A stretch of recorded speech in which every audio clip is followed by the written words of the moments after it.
我叫秦桂香，是个现代社畜，在不是加班时莫名穿越到了我最爱看的小说里。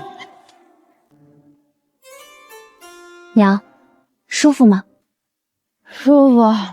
谁敢想啊，我一个牛马社畜，一朝穿书竟直接过上儿子孝顺、儿媳体贴，还死了男人的退休生活，这日子简直是夯爆了。秦桂香，秦桂香，你给我出来！唯一不足的是，总有那不长眼的找上门。我不就偷了你2个鸡蛋吗？你有必要把我家鸭子拔成秃子吗？你个丧门星，克死男人不算完，还想克子克孙，想让三郎秋尾中举，简直做梦！秋尾，差点忘了，我的好日子马上就要到头了。原主的三儿媳沈清鸾才是这本书的女主。他为报答裴书恒救命之恩，嫁与他为妻。这新郎官可真是一表人才啊！那可不，这新娘也长得如花似玉的。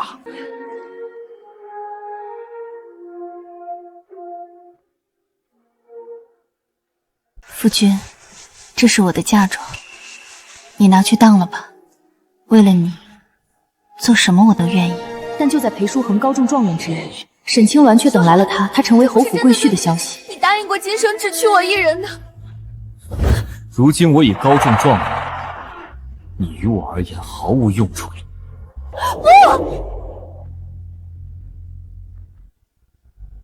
这不是真的。沈清鸾受到刺激，恢复记忆，她竟是当今皇帝最宠爱的青鸾公主。给我下来！震怒之下，忘恩负义的裴书恒及其家人被满门抄斩。花婆子，赶紧滚，不然别怪我们不客气。拽什么拽，小野种！有本事你过来啊！让开！哎呦喂，我的老腰哟！娘，为娘知道现已酿成大祸，即日便启程去舒赫那儿避避风头，绝不能让这个逆子毁了我的好日子。按照剧情，沈清鸾现在正好怀着身孕，实在不行，去父留子。马上要应考了，娘这时候来省城，简直瞎胡闹。夫君，娘守寡多年，供你读书科考，熟识不易，她也是心里惦记你。这些为夫晓得，可娘性子泼辣强势，你现在又怀着孕，我怕你受委屈。我让你说，我让你说，我让你说，我让你满嘴喷粪，让你乱嚼舌根，今天非撕烂你这张破嘴！夫君不用担心，只管一心温书应考，我会替夫君好好照顾娘。娘子如此贤德温良，得妻如此，何其有幸！他日高中，我裴书恒定不负你，若有违事，必遭天打雷。青鸾相信夫君。小姐，那是不是老夫人的车？是婆母，婆母来了！逆子，拿命来！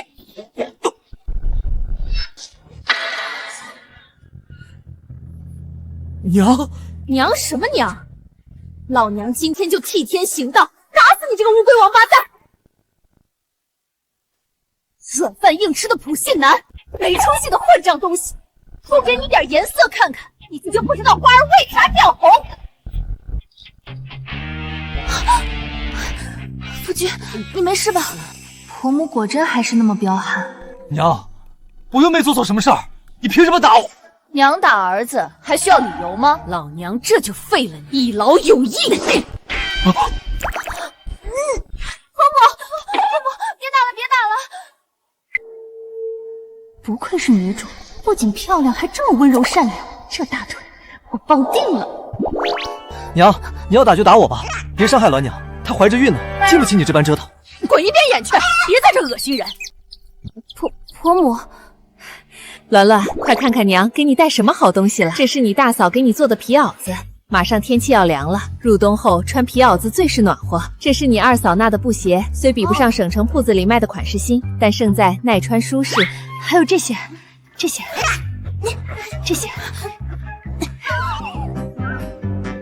这个是专门家里给你带来的大肥鸡，还有攒下的一筐子鸡蛋。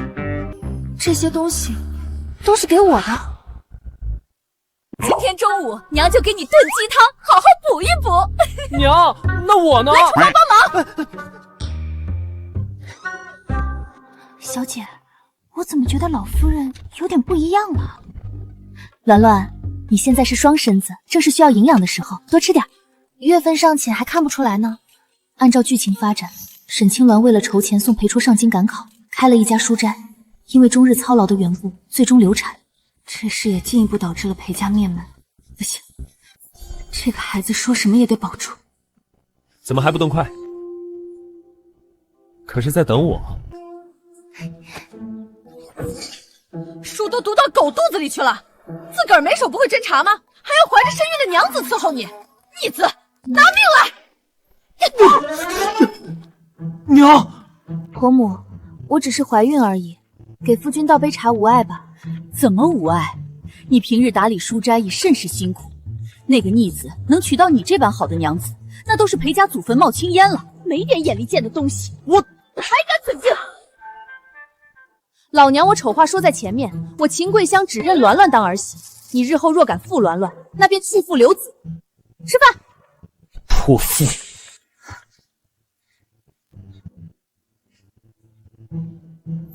夫君，娘不总这样的。夫君不在的时候，娘待我很好，夫君多吃点。谢谢娘子。这古代的男人思想觉悟还是有待提升，得好好整顿整顿。今日叫你们过来是有要事商议，不以规矩，不能成方圆。即日起，裴家家规正式成立，需严格遵守，不得有违。三从四德，难道这些天婆母对我的好都是装的？别怕，为夫保护你。娘，我不会让你欺负鸾娘的。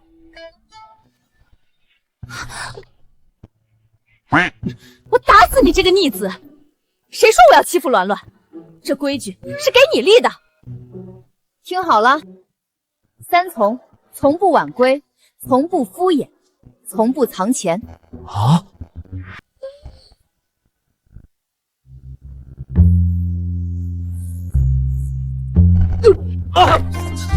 像你这么晚出去鬼混，好好按。几千年了，男人藏钱都没点新招数。四德：饭要做的，化妆要等的，脾气要忍的，底线要守的。好好学，什么时候学会了做饭，什么时候放你出来。还有多久啊？快了，夫君。这不好吧？鸾鸾，有什么不好的？心里不舒服就要说出来，女孩子生闷气会得乳腺结节的。没有边界感的渣男，给老娘去死！娘这次实在太过了，再多待几日，我非叫她搓磨死不可。鸾娘，等过几日乡试结束，我让哥嫂将娘尽快接回乡下，咱们就可以过安稳日子了。我倒是觉得婆母这样挺好的。没手吗？不会自己上药？鸾鸾，娘给你炖了好吃的，咱们回家吃饭。鸾鸾，你现在怀着孕呢，身子要紧，千万不要为书斋的事太过操劳。我知道了，婆母。请留步，裴兄。裴兄，书恒哥哥，陆兄，赵小姐。逆子，磨磨蹭蹭做什么？还不快跟上！抱歉，陆兄、赵小姐，咱们改日再续。书涵先行告退了。表兄，你不是说要撮合我和裴郎吗？沈清鸾现在怀孕了，这可怎么办？无妨，你身为侯府嫡女，还怕抢不过一个商贾女？裴书汉一家现在全靠微彩堂养着，如果书斋经营不善，你说沈清鸾会不会劳累过度？说不定一不小心，孩子就没了。东家，对面新开的青藤阁推出了许多新鲜的画本子，将咱们铺子的生意全抢了去。书斋已经好几日没有开张了。那有什么难的？他们能找作者出画本，咱们也整。婆娘有所不知，这几日我们找遍了府城大大小小的画本作家，全被一口回绝了。都回绝了？哪有那么巧的事？哟，这店里怎这般冷清，连个鬼影都没有。鸾鸾，你有没有闻到一股臭味啊？也不知道什么人在这满嘴喷粪。你竟敢骂我！婆母，她是长宁侯府的赵金乌小姐，也是对面青藤阁的东家。长宁侯府，这不就是书中绑架周迅的女反吗？虽然你还有点眼力见，我今日来是好心提醒你，全府城的画本作者，不管是老的还是新的，有名的还是无名的，都已经被我青藤阁垄断了，开不了几天了。怎么会？夫君上京赶考的盘缠还没凑够，如今我又怀了身孕，处处需要用钱，没了这铺子该怎么办？兰兰，你怎么样？是不是肚子不舒服？快坐下歇着。哟，怎么还自己倒了呢？可别赖我身上，想多骗些银两吧。微沈堂不仅不会关门，日后还会成为这府城的第一书斋。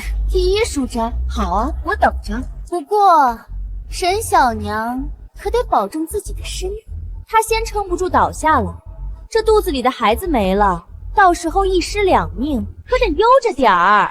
狗嘴里吐不出象牙，你竟然敢打我！打的就是你！敢咒我儿媳，老娘今天就替你爹娘好好教训你！咱们走着瞧。老夫人，您实在不应得罪长宁侯府，没有作者构稿，没有新鲜画本子，这下可怎么办？要画本子还不容易吗？老娘生前看了上百部短剧，给古人写个画本，这还不手到擒来？婆母有办法，等着瞧吧。还妄想做府城第一书斋，没2天便撑不住了，没劲。娘，当真要这样吗？这有辱斯文。为了我们的书斋，我愿意。这就对住了，我们的新画本名叫《医女重生高价摄政王》，接下来就看各位的演技了。对面的女孩看过来，看过来，看过来，这里的故事很精彩，请不要。微草堂原创画本《医女重生高价摄政王》，还有真人表演，不看后悔一辈子。对面好像很热闹，看看去。走。故弄玄虚，我倒要看看你们能搞出什么花样。很久之前，有一位医女在家门口捡回了一个奄奄一息的乞丐。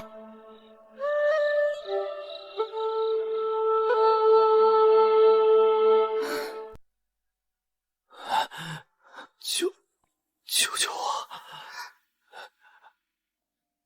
这医女心善，见乞丐聪慧，便省吃俭用，拼尽全力供他读书识字。几年光阴过去，这乞丐果然不负所望，竟一举高中，成了人人艳羡的状元郎。中了，你真的中状元了！然而他并未知恩图报，反而暗中将医女杀死。如今我也高中状元，你于我而言毫无用处了。此等忘恩负义的白眼狼，真是丧尽天良，人人得而诛之。负心汉，真该死！真是丧尽天良。然而，这位医女竟然重生了，太好了！医女竟然没有死。然后呢？欲知后事如何，欢迎进店选购。既然如此，那就休怪我不客气。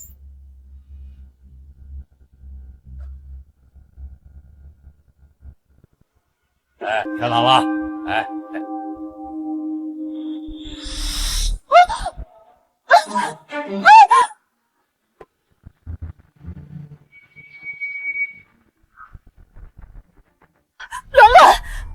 兰兰，你怎么样？孩子，婆母，救救我的孩子！血，好多血啊！为什么？难道无论我做什么，都无法改变剧情的走向吗？小离，愣着干什么？快去医馆请大夫！是。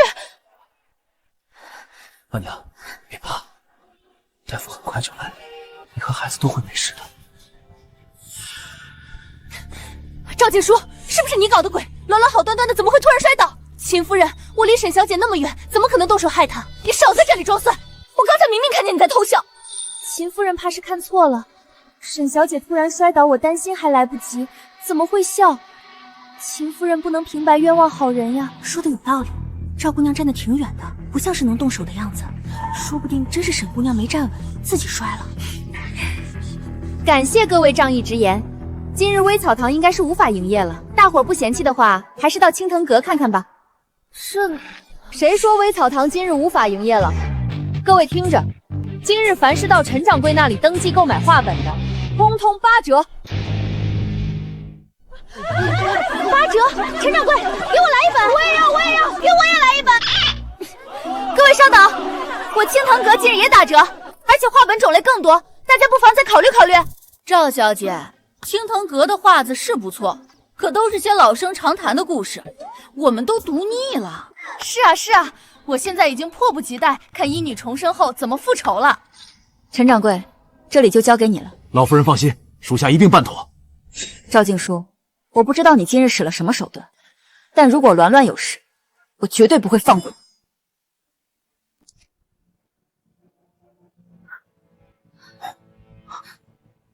三郎，鸾鸾怎么样了？大夫怎么说？好在医治及时，鸾娘和腹中胎儿已无大碍。那就好，那就好。娘放心，沈神医可是如今府城最有名的大夫。最有名的大夫，若是能请他帮鸾鸾保胎，岂不是万无一失？是他？娘认识沈神医。3个月前，我从山谷不慎跌落，多亏沈神医路过，救了我一命。刚穿越过来就要死了吗？点儿也太背了。醒醒，别睡，坚持住。我到天堂了吗？好帅的天使，亲亲。嗨，沈神医，好久不见。秦夫人，你怎么会在这儿？鸾鸾是我的儿媳，我当然在这儿啊。沈神医，你又帮了我一次，你说我该怎么报答你呢？秦夫人，别靠这么近，男女授受不亲，你到底要干什么？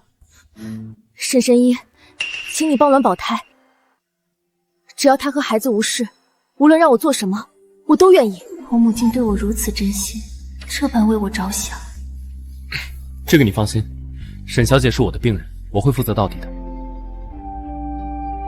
我这就给她开一副保胎药，回去按时服用即可。谢谢沈神医，好帅，在书里谈个黄昏恋也不是不行。隐世神医爱上俏寡妇什么的，听起来就很刺激。不对劲，鸾娘，你有没有觉得娘和沈神医之间怪怪的？倒不像是单纯的救命恩人那般简单。我何德何能，婆母竟为了我做到如此地步？秦夫人，药方收好，没什么事我就先回医馆了。沈神医，我送你啊！王爷，嘘，王爷，这不就是那个3个月前在山谷亲过你的女子吗？属下一眼就认出来了。滚！是。等等，这脉象是失忆之症。眼前这女子，细看之下竟和皇兄有几分相似。难道她就是我要找的公主？废物！表兄，我明明已经把整个府城的画本作者全都笼络垄断了，他们微财堂凭什么还能写出新画本？这个署名天外来客的作者，确实是个人才，不但文笔细腻，对京中权贵、朝堂局势都了如指掌。若微草堂一直有他独家狗稿，成为第一书斋，不过是早晚的事。表兄，你到底帮谁说话？别急，陈掌柜，你可知这天外来客是何人？陆公子，小的不知。废物，一问三不知。这笔钱我看你是不想要了。赵小姐息怒，小的虽然不知这天外来客是何人，但我可以把微戒堂的底稿搜出来。若是由咱们青藤阁前刊登画本子的大结局，何愁青藤阁生意不会好转？拿着。谢谢赵小姐。算你脑子好通，千万别再给我出岔子，否则我饶不了你。是。原来是有内鬼，想用这种下三滥的手段对付微彩堂。那老娘就陪你们好好玩玩，替画本改个更精彩的结局，让赵静书的盘算落空容易。关键是如何持续将看画鞭子的客源留在微吉堂呢？自前些日子我从微吉堂跌倒后，夫君可曾发现婆母有些不对劲？如何不对劲？婆母话变少了，整日心事重重的。娘本就是一个乡下妇人，如今陪你经营书斋，的确有些力不从心。正巧前些日子哥嫂写信来说甚是挂念，不如咱们过几日将娘送回去。婆母对我这般好，让她走。如今我怀着身孕，这……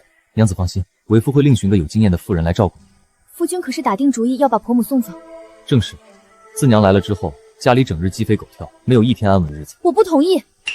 夫君若真要这么做，就当鸾娘看错夫君了。娘子莫生气，这事儿改日再说，今晚还是早些歇息吧。夫君明日就要赶考了，今晚栾娘陪婆母安歇，夫君自便。还是自成婚以来，栾娘头一次对我生气。难道在她心里，我竟不及娘一个乡下妇人重要？婆母可是有心事。其实这些天我一直在想医女重生这个话胆子的结局。婆母，结局不是已经写好了吗？尾稿都已经送去刊印了，若是顺利，明日便能出售。鸾鸾，我想到了一个更好的结局，明日一早换稿，应该还来得及。哎呀，真是急死人了！今日可是医女重生中本的日子，这微朝堂怎么还不开门啊？是啊，我家小姐等着看呢。各位客官小姐看一看，瞧一瞧喽！青藤阁提前高价拿下医女重生高价摄政王画子大结局，现已刊印成册，欢迎大家进店选购。这的确是天外来客的画风啊，语出自然，如行云流水，和之前的一模一样，错不了。没成想天外来客竟将高价摄政王的终稿赖给了青藤阁，也不稀奇。青藤阁的东家可是长宁侯府的嫡小姐，比微彩堂有实力多了。这是1两银子，这本我要了。我也要一本，我家小姐等着大结局，茶饭不思，谁都别同我抢。都有，大家别急，里边请，保证人人都能买到。恭喜东家，咱们这次打了微草堂一个措手不及，一出手便将画本客人全给抢回来了。好好干，回头少不了你的赏钱。是。咱们被骗了！青藤阁的画本子是假的，微展堂出的中本才是天外来客所写。什么？这不可能！2个画本结局都不一样。青藤阁的画本结局虽说不错，但始终不及微草堂的吸引人。而且在微草堂的画本结尾，竟刊登了天外来客新画本的第1章。什么？竟然有新画本？我看看。首富嫡女嫁入将军府，新婚夜夫君却上战场。5年后，将军回府却带回来一名女子，说是他的救命恩人，要抬为平妻。这故事听着怎么这么耳熟啊？这不是首富之女琳囊的故事吗？难道林小姐被休之事另有隐情？竟然改编真人真事，不愧是天外来客，我已经迫不及待要看了。走，去微草堂。东家，这微草堂的画本结局怎么跟陈掌柜拿来的稿子不一样？还不快滚去微草堂看看这到底怎么回事！是。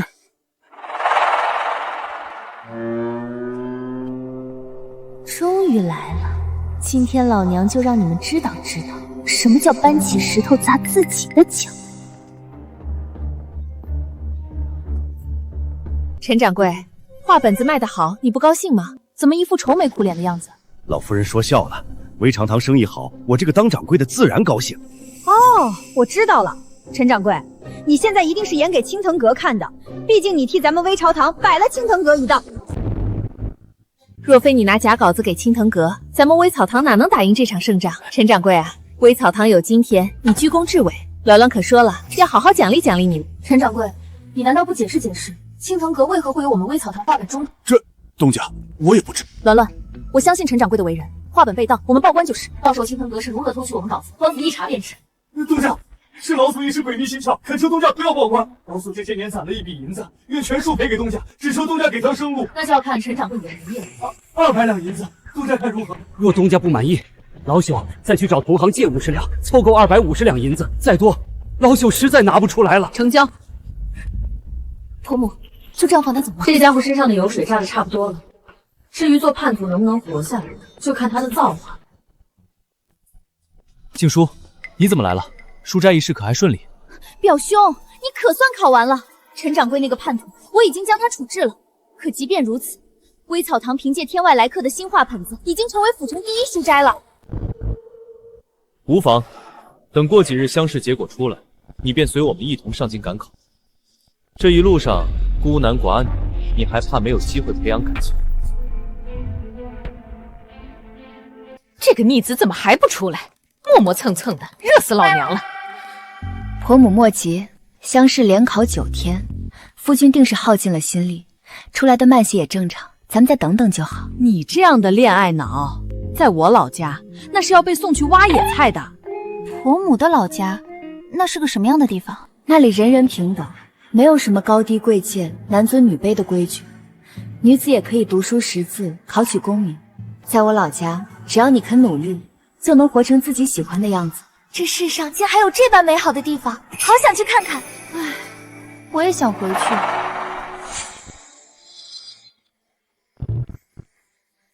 逆子！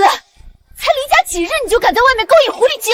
婆母，别打了，别打了，再打出人命了！娘，您误会了，他是琳琅，首富千金琳琅。沈小姐，久仰大名，我今日来只有一个问题：天外来客究竟是谁？完了完了，正主找上门来了，没想到古人的版权意识也这么强。林小姐，实在抱歉，未经允许便将您的故事改编成画本。若您要追究责任，我身为微草堂东家，愿意负全责。沈小姐，您误会了，我今日前来是特意来道谢的。被夫家所休，府城的流言蜚语足以将我淹没。这段时日，我陷入困境，一度要轻生。是天外来客编的画本子，替我于满城的闲言碎语中挣得一丝生机。求沈小姐告知，天外来客究竟是何人？沈小姐的意思是，没错，编画本子的正是我婆母。自青藤阁推出画本，微草堂生意惨淡，是我婆母疼惜我打理书亭不易，默默想法子替鸾娘分担。自婆母从乡下来府城，处处爱我护我，将我当成女儿一般疼爱。在我心里，婆母便是世上最好的婆母。娘默默为鸾娘做了这么多，我还嫌娘泼辣累赘，动不动想将她打发回乡下去。不怪鸾娘跟我生气，我真是该死。多谢老夫人，若不是您的画本子，我恐怕早已……不用谢，不用谢，都是举手之劳。你要喜欢，我多给你写点儿。下本就写女主复仇，怎么样？好，看了老夫人编的画本子，我彻底想通了，我为何不能像书中顾明威一样坚强呢？我为何要因为他人的过错算计，搓磨一生？我决定了，我要与前夫对簿公堂，追回嫁妆。我也要负我之人被世人唾弃，如此方算快意恩仇。果然，精神建设才是提高国民物质建设的基础。说不定，我真能凭画本子改变这书中世界，让更多像琳琅这样的女子活出自己的模样。沈小姐，林小姐，这是微草堂隔壁铺子的房契，今日我将房契送你，往后微草堂便是府城最大的书斋。好家伙，这林小姐简直就是活脱脱的财神爷啊！无功不受禄，不如林小姐你拿铺子入股微草堂，算是我们微草堂的股东，我们一起经营微草堂书斋。真的吗？当真可以？婆母发话，我自然没有异议。能有林小姐相助，是微草堂的福气。太好了，琳琅这就回去苦言严徐，往后定要尽己所能，为被困的闺阁女子及坊间不平之事发声。能让首富之女如此幸福，敢于为天下女子发声，这还是我认识的那个娘吗？夫君还愣在那儿作甚？娘子，为夫知道错了，前几日不该口无遮掩。你同我说什么？你对不起的是婆母。娘，儿子错了，我先前不该对娘有偏见，想着要将娘送回乡下去。好啊，裴三郎，原来你一直琢磨着将我送回乡下去，你真是我的好大儿！你对我有偏见，我倒想问问是什么样的偏见？人模狗样的，你还瞧不起泥腿子呢？若非你娘这个泥腿子，还有你哥嫂他们几个泥腿子，你如何有机会来州府进学读书？你倒好，占了泥腿子给你带来的好处，回头嫌弃泥腿子。今天老娘就教给你一个道理，水能载舟，亦能覆舟。若你自以为高人一等，瞧不起穷苦百姓，纵使你他日高中出入朝堂，你也不能成为一个好官。娘，儿子受教了，必将铭记娘的教诲，改过自新。不是，这还让我怎么发挥？有点整不会了。那个，你知道就好，回去吃饭。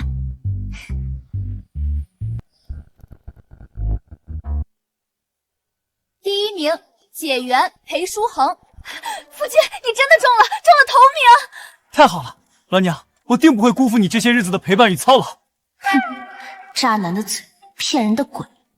恭喜裴兄夺得乡试头名解元，以裴兄才学，我早说过相识于裴兄如探囊取物，果真如此。陆兄抬举了，陆兄此次应试亦一举得中，同喜同喜。是他，长得人模狗样的，一肚子坏事。不知裴兄打算何时动身前往京城，备战明年的春闱？此事尚且未定，还需与家人商议一番。那正好，侯府前2日派了车驾来府城接我表妹，不日我便同她一起动身去京城。裴兄不如与我们同行。是啊，书恒哥哥，咱们一同上京，一路上也好做个伴儿。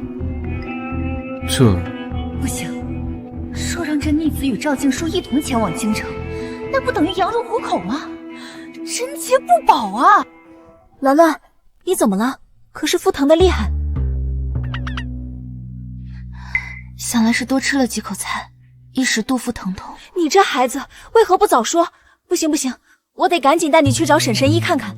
陆兄，赵小姐，实在对不住，上京复考一事回头再议，我先去看看我娘子。书恒哥哥，这个裴书恒，我长宁侯府愿意带他入京已是抬举他，他竟敢如此不识好歹。表兄，现在怎么办？别急，沈清鸾既已有身孕，必将留在府城安胎，上京之路就一条，你还怕你的陪郎跑了不成？沈神医，我家娘子如何了？并无大碍，并无大碍，但是胎相却有一些不稳。我给你开的保胎药要记得吃。今日出门匆忙忘记了，有劳沈神医。王爷，查到了，沈清鸾就是失踪多年的公主殿下。当真？千真万确。而且如您所料，公主殿下当年流落到此处，曾发生过溺水，致使她对失踪前的过往记忆出现了缺失。鸾儿如今已有身孕，不宜施针治疗颅内淤堵，眼下也只能走一步看一步了。老夫人，我去裴府寻你们，听闻你们在医馆，鸾娘身子怎么样了？没出事吧？并无大碍。林小姐这般匆忙前来，莫非微草堂出了什么事？微草堂一切安好，是我听闻裴解元要上京赶考，特来询问老夫人和鸾娘要不要跟随我林家商队马车一同上京。真是打了瞌睡就来枕头，这样一来，既能摆脱赵静书兄妹的纠缠，又能护着书恒赶考路上的安全，一举两得。人果然还是要多做好事积德啊。这倒是好事，只是这般麻烦林小姐，不知是否方便？方便，方便。我本就要去京城与我夫家对簿公堂，若老夫人和鸾娘一同上京，我们便能将微草堂的铺子开到京城去。能不用与夫君分离，鸾娘定然是愿意的。只是鸾鸾怀着身孕，此番路途遥远，若是出了意外……秦夫人，你又想做什么？沈医生，我想雇你一同上京。沈神医，你如此风流倜傥、英俊潇洒，一定会答应的吧？啊，沈神医，你没事吧？虽然此人不正经惯了，但却是真心为鸾儿好。没事，那个我于京中的旧友正巧邀我入京诊治一个患了腿疾的病人。既然秦夫人你要雇我，那便进京一趟吧。不对不对，他本就要入京，还要我出银子雇他，我岂不是妥妥的冤大头？亏大了。那个沈神医啊，看你这气度不凡，想必也不缺银子吧？缺？我说我很缺银子。好吧，那咱们就准备出发。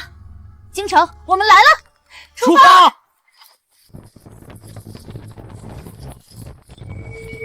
眼下虽算暂时摆脱了麻烦，但赵静书兄妹肯定不会善罢甘休，必须要让裴书恒心如磐石，从始至终心里只有还娘才行。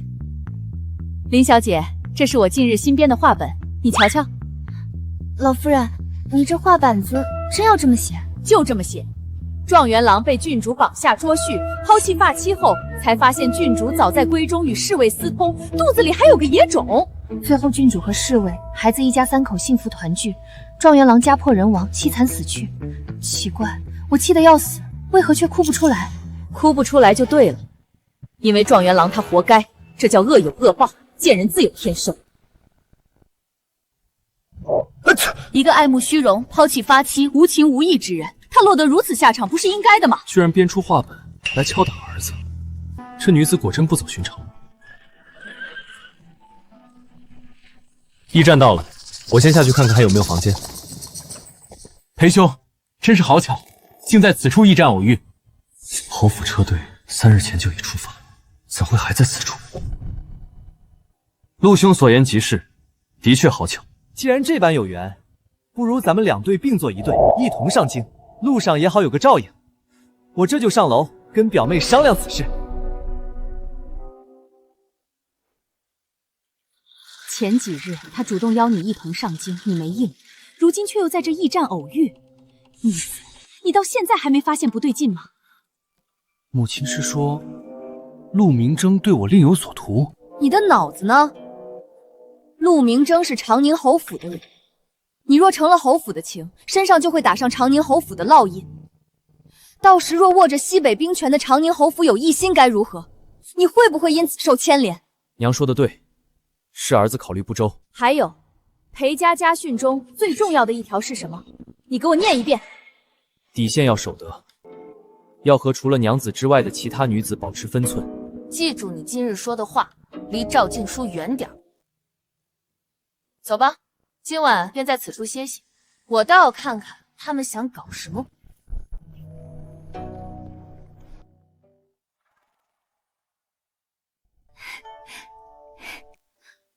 表兄，你不是跟我说，书恒哥哥是独自一人上京赶考的吗？没曾想去京城复考，裴兄竟带了家眷。那是自然，你不曾娶妻，自不知红袖添香之趣。我家的书恒跟鸾鸾感情好，便是上京复考也不好两地分隔的，主要也是怕这一路上有些不长眼的人瞧中我儿了咋办？我江书恒可是乡试解元，长得又俊，最会招蜂引蝶了。万一他心性不坚，赶考路上遇到了画本里边的狐狸精，被勾去了魂咋办？不过也无妨，我这个人最擅长降妖除魔了。以前怎么没发现娘怼起人来这么解析？你这无知老妇胡说八道些什么？啊，我说错话了吗？书恒，娘是不是又给你闯祸了？没有没有，母亲做什么都是为了书恒好，而理解母亲娘子供我科举之艰辛。陆兄，实在抱歉，我母亲出自乡野，不曾出过远门。若是冲撞了陆兄和赵小姐，我替她给2位赔罪。裴兄不必多礼，你们一路舟车劳顿，今日便早些歇息，合并车队一事，咱们明日再议不迟。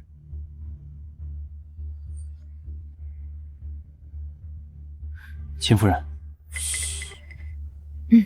鸾鸾，今晚你还是跟我睡一间房，书恒你自己一个人睡另一间，好好歇息，养足精神备考。是。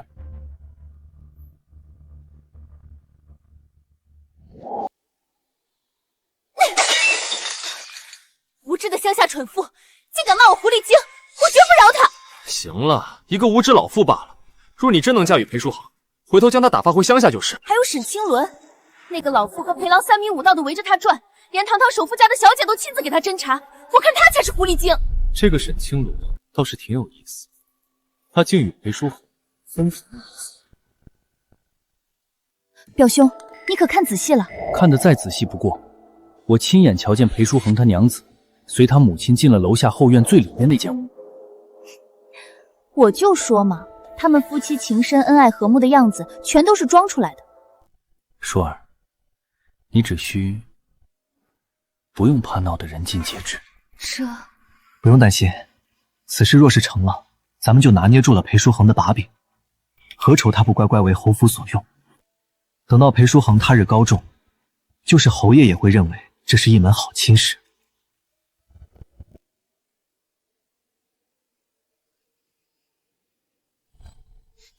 哎，起来，睡，就知道睡。娘，您这是干什么呀？您不是让我好好休息，养足精神备考吗？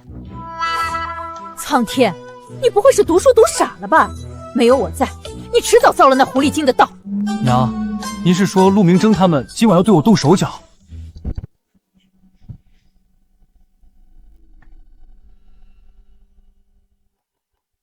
裴兄可曾歇下了？裴兄。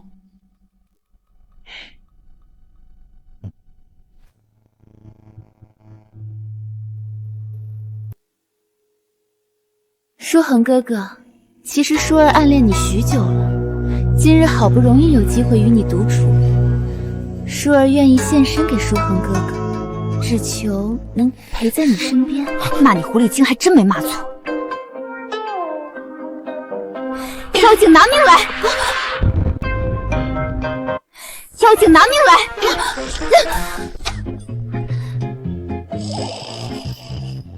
娘，需要这个吗？孺子可教。不好啦！有贼摸进屋了，大家快出来捉贼呀！陆公子，你看清楚了吗？贼人进了哪个屋子？我们这就去捉。我看的不太真切，好像是钻进了裴兄的屋内。你们快进去看看，别让贼人伤了裴兄。裴书恒，如今人证物证俱在，你就算有100张嘴，也说不清了。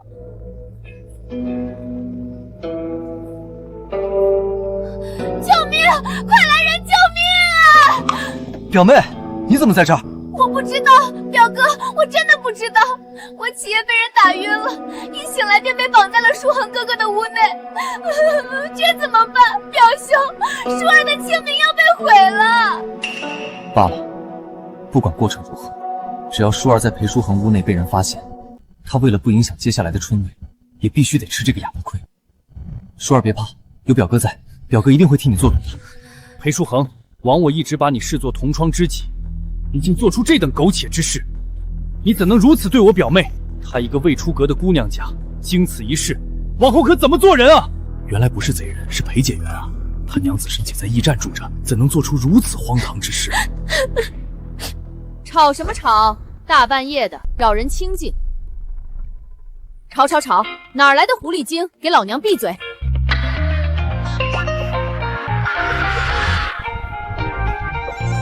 怎么是你？裴书恒呢？他是不是也在这床里边？一定是他把我绑到这里来的。你故意替他遮掩，帮他脱罪。哪儿进贼了？娘，你没事吧？没事，能有什么事？睡到半夜，不知哪来的狐狸精闯进屋，我将狐狸精给绑了。我儿，你怎么来了？你不陪鸾鸾跑来这儿凑什么热闹？儿子正准备睡下，听说遭了贼，出来看看，没想到竟是娘的房间。舒儿，这到底是什么情况？别提了，我连书恒哥哥的面都没见着，就被人打晕了，醒来就被绑在这里了。陆兄与赵小姐当真好雅兴，夜半更深，不好好在自己房间歇息，竟演这么一出。裴兄，误会，都是误会。误会也是，侯府贵女想来不会干出偷摸进我娘屋内这等无耻之事，一定是狐狸精幻化而为。陆兄，原来书中赶考遇狐狸精的话本竟都是真的，是我看错了吗？大家也快看看，这个幻化成人形的狐狸精，长得竟与赵小姐一模一样。陆兄，依我看，赵小姐这是被狐狸精附身了。陆兄不如找个寺院，求神拜佛驱邪。不错不错，教学初见成效。这逆仔阴阳怪气怼人的功夫，总算得了我3分真传。难道这赵小姐真被狐狸精附身了？我看哪是什么狐狸精啊，明明是赵小姐自己心思不正，想要爬上裴解元的床。闭嘴，都给我滚！赵小姐的确应该生气，毕竟算计举人老爷、勾引有妇之夫的事，若是传扬出去，你这侯府贵女的名声算是彻底毁了。裴兄，这是我的一点心意，一共5000两，就当是给裴兄补盘缠，还望裴兄大人有大量。今日之事就此翻篇，不再计较。5000两，发财了，发财了！陆明正，你以为我裴书恒是会被钱银打动之人？这银票我若不收下，你定是不安心。也罢，看在你我曾是同窗的份上，我容忍你和你背后的人最后一次。封口钱我收下了，但我丑话说在前头，光脚不怕穿鞋的。我的确出身农户，但也为天子门生。若是你们步步紧逼，一再算计，那便拼个鱼死网破又如何？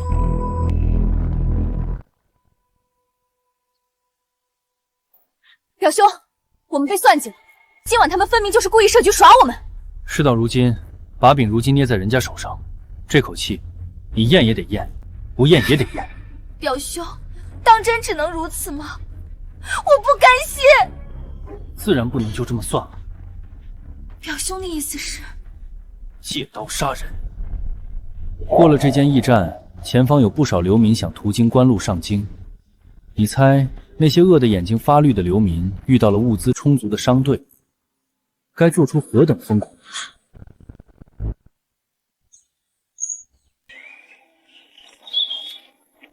5000两，再加上前些时日咱们攒的8000两，足足有13000两呢。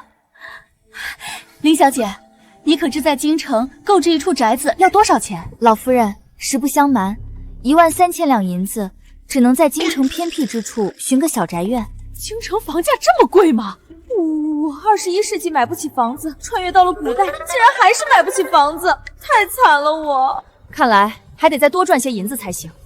到了京城要置宅子，还得投入本钱开铺子。早知如此，就该从陆明春手上多讹些银子。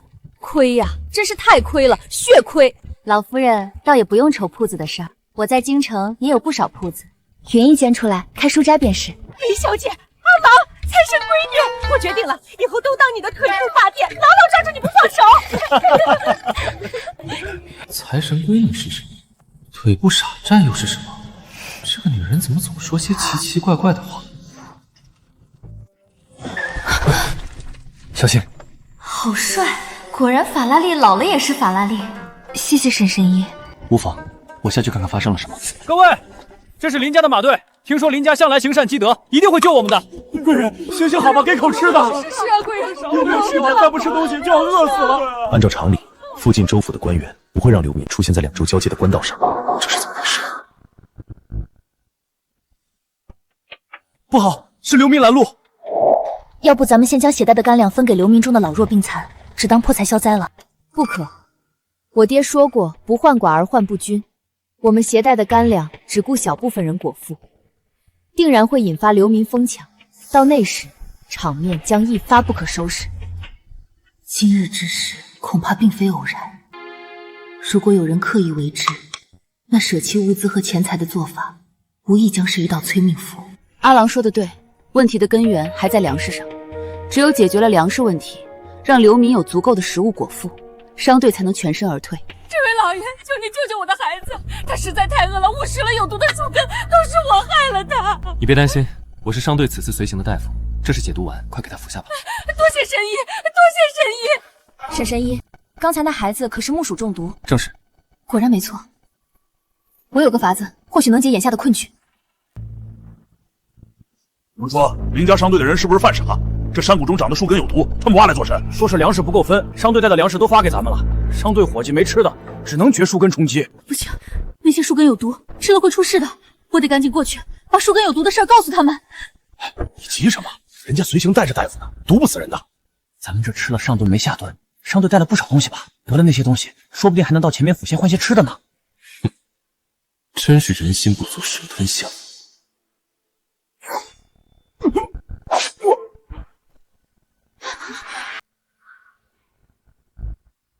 他竟会武功，看来这个沈晨一没那么简单。不能煮，树根有毒。恩人，此处挖出的树根有毒，不能吃。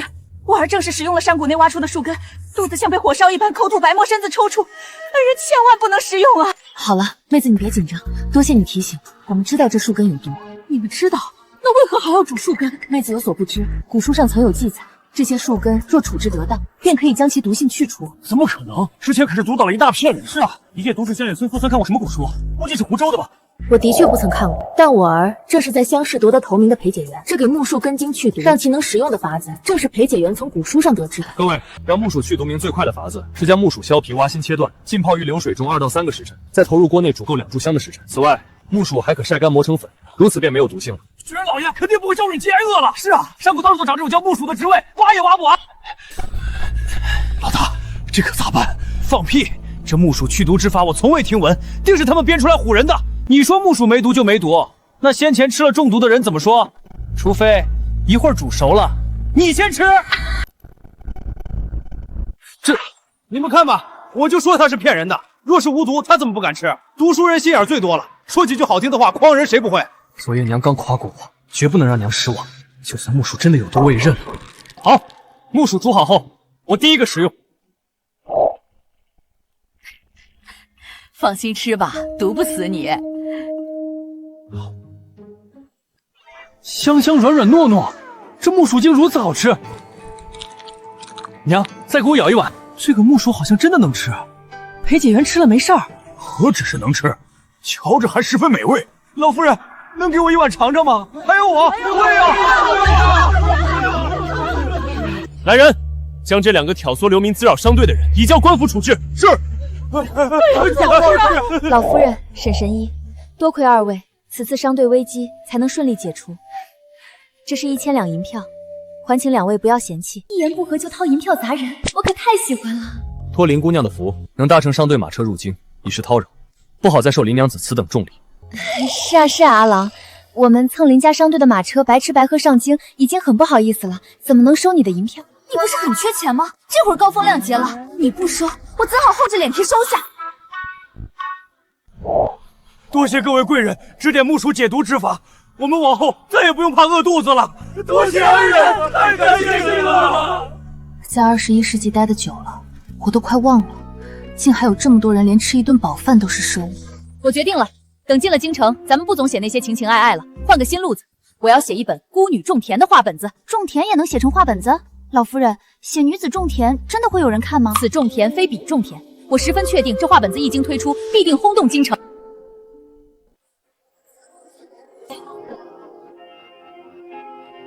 各位走过路过不要错过，本店今日开业，欢迎各位客官小姐进店选购。微彩堂，你们可是泽州府城推出医女重生高价摄政王画本子的那家书斋？正是。本店不单有摄政王系列，还有商女修夫、孤女种田等全新画本子。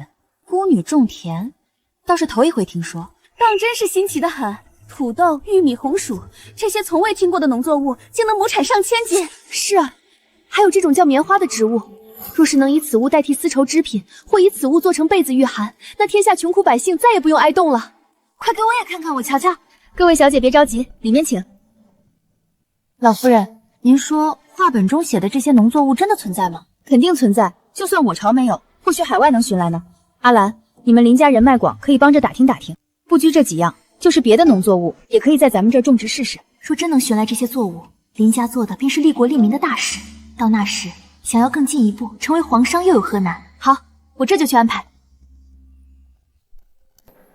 为什么他们怎么就没被那些流民给撕碎？微草堂的画本果然和传闻中一样好看，商女幡然醒悟，果断修复，将这些年补贴将军府的钱银算清楚，反将一军，属实痛快。你们在说什么？修夫？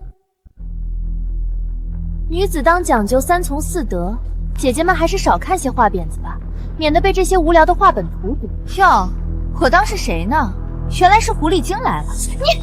既然赵小姐觉得我微草堂的画匾子无趣，又何必进来？我自然是来提醒各位京城的姐妹，微草堂写的画本违背道德，教女子修夫，简直是在颠覆伦理朝纲。各位姐姐什么都看，只会害了你们。不知赵小姐平日里都读些什么？自然是女诫、女训、列女传这些圣贤典籍。虽说女子应当贤良淑德，可若所嫁非人，难道要一直忍气吞声，不能有应对之策吗？对啊，画笔子里的商女从江南远嫁京城，遭遇不公时背后无人撑腰，同为女子一样要嫁人。他日你我若也远嫁，遭受这些该当如何？赵小姐自然是会对着那位贬妻为妾的夫君一遍遍诵读女诫、女训、列女传，一心想要感化他呢。真是一位贤良淑德的女子啊！你们简直不可理喻！娘的心肝，这是谁又惹到你了？还不是沈清鸾和他那个婆母，表兄明明打算让他们在上京路上送命，可那狐狸精竟如此好命，非但活着到京城，还在都市最旺的铺子开了微茶堂。明征，这到底是怎么回事？姑母，这一家子邪乎得很，非但解了木薯之毒，还让那些流民感恩戴德的离开了。张太傅因此对裴叔恒大加赞赏，已经举荐他入国子监了。母亲，您一定要替女儿做主啊！商女修夫，这不是泽州府城首富之女琳琅的故事吗？母亲为何也爱看这个画本？舒儿别恼，这画本可是好东西。听闻琳琅此番入京，就是为了追回当年陪嫁进将军府的家产，不日便要与将军府对簿公堂。偏偏在这个节骨眼上，维护他的画本子风靡全城。母亲是说，将军府定会震怒。不错，你只需派人去龙威将军府给将军夫人传个话，自会有人去收拾微彩堂。到那时裴书航走投无路，自然会来求我们相助。侄儿明白。夫人，门外有个乞丐传来口信，说微草堂商女修复的画本子影射泽州府城首富之女林芒的故事，是公然与咱们将军府为敌。微草堂，可是泽州裴家开设的那个微草堂？正是。琳琅什么时候跟他们混在一起了？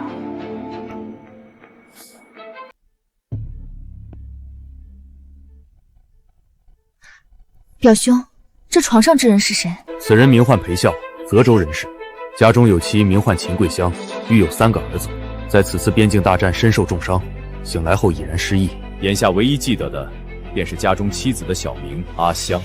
从今日起，你就是阿香，恒儿和硕儿则是他的儿子。我会提拔他担任龙威将军，你只需在他身边暗中牵制，控制他。如此一来，我便能将西北军的一部分权力牢牢握在手中。恭祝谢国公早日实现伟业，怡儿定不辱命。事到如今，定不可让裴笑知道秦桂香的存在，更不能让他记起过去的一切。你即刻去告知前副将，就说微曹堂售卖的画本鼓吹女子休夫，破坏朝廷纲常，让他速速向府尹大人举报，务必彻查到底。是夫人。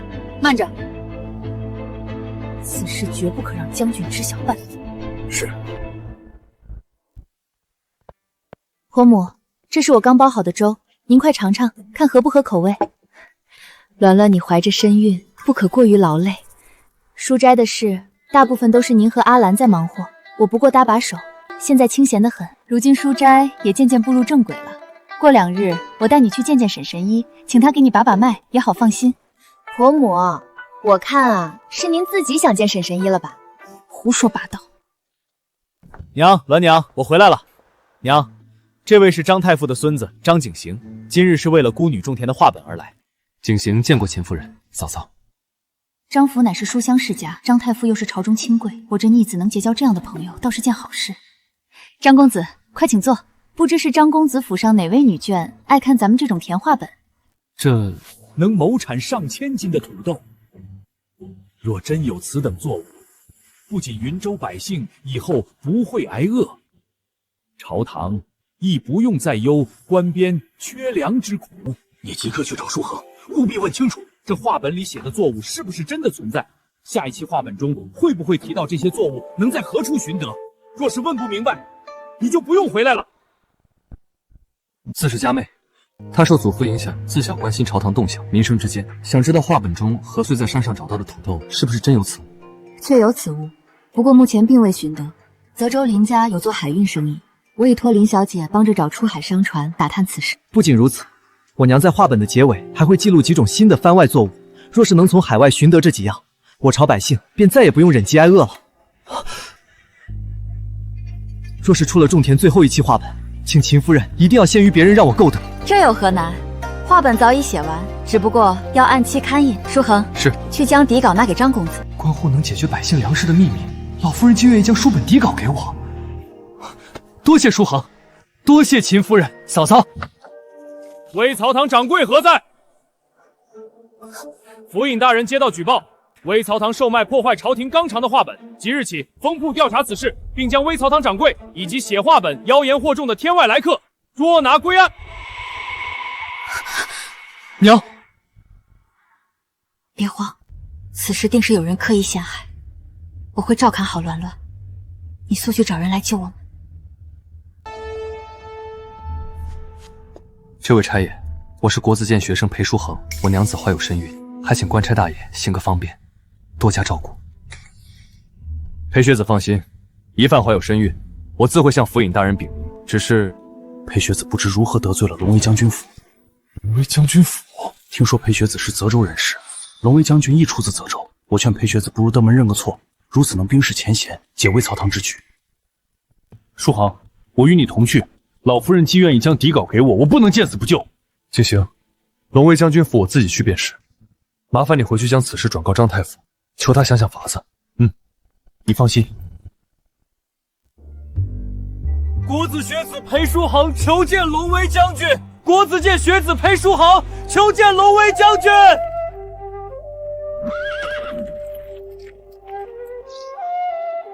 爹。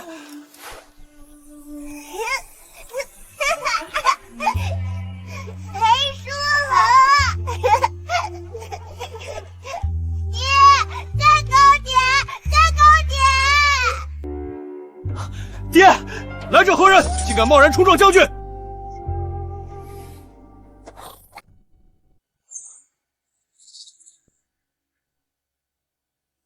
去了吧。是。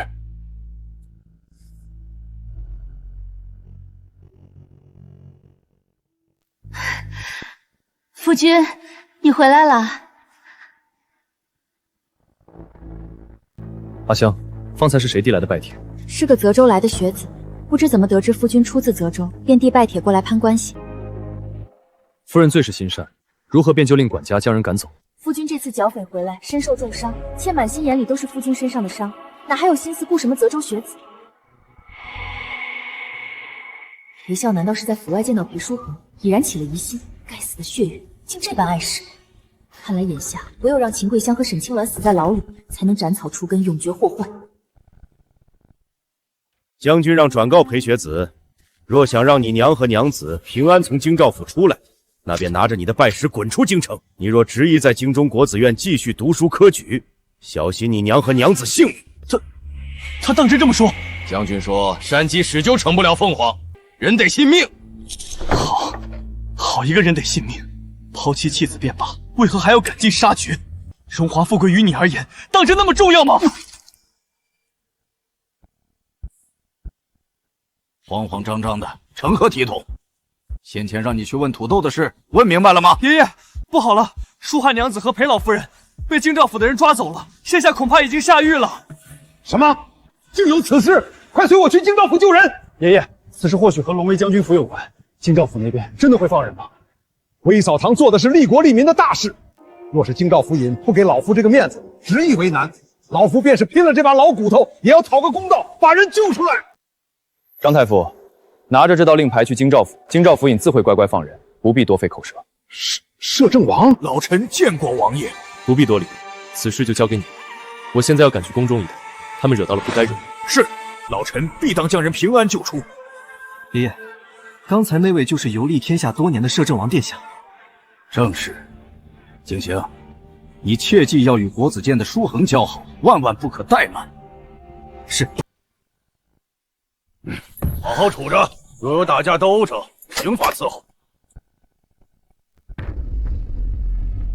不好，看这架势，是有人故意安排好的，想在牢里对我们下手。婆母，兰兰别怕。妈的，逼老娘动手！帮我！你们愣着干什么？快上啊！你还不老实是吧？我一个孤女，何德何能让婆母以命相护？娘亲，他们在干什么？娘亲，他们要打新进来的姐姐吗？妞妞，不要过去！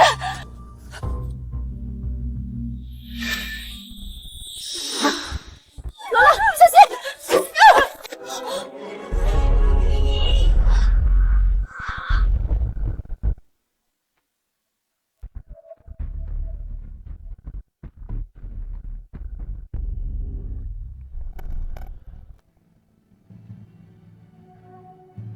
恭祝殿下千岁千岁千千岁！罗罗，罗罗。皇后，朕有罪。你临终前将鸾儿托付给朕，朕却弄丢了咱们的鸾儿。启禀皇上，摄政王求见。微臣见过皇上。皇兄，你游历多年，可算回来了。这些年你四处奔波，可曾打听到鸾儿的消息？皇上请看，这是如今火遍京城的微彩堂刊的话本，您仔细瞧瞧。栾儿，是栾儿的字迹，黄修天真找到栾儿了。能找到栾儿，属实意外。本王在泽州偶然与裴家结缘，才发现裴家的儿媳便是失踪多年的公主殿下。京城与泽州相隔数千里之遥，栾儿于京郊避暑山庄失踪，如何会出现在泽州境内？具体缘由尚未查清。